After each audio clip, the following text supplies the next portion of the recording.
মানুষ যখন কোনো মহামারীতে সামনে এসে পড়ে তখন হচ্ছে খুবই ভয় পেয়ে যায়, খুবই আতঙ্কিত হয়ে যায়। আবার হচ্ছে কোনো বিপদ আপদ সামনে চলে আসে তখনও কিন্তু হচ্ছে মানুষের বেশি ভয় পেয়ে যায়। আর তখনই মানুষের প্রতিজ্ঞা করে যে এখন থেকে হচ্ছে আমরা ভালো হয়ে যাব, ৫ ওয়াক্ত নামাজ কালাম পড়ার চেষ্টা করব, খারাপ কাজ থেকে বিরত থাকব এবং মানুষের সাথে ভালো ব্যবহার করব।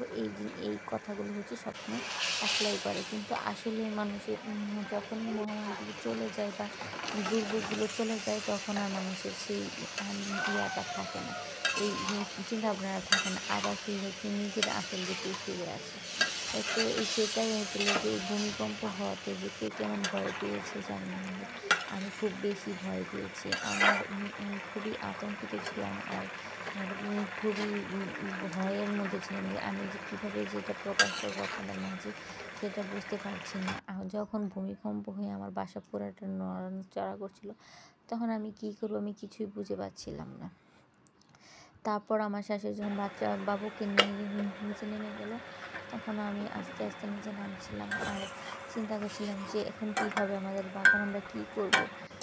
কী করণীয়? তখন কিন্তু মানুষের মাথার মধ্যে থাকে না যে যখন এরকম ধরনের মহামারী হবে তখন কী করা উচিত আমার বা আমাদের করণীয়টাও কী?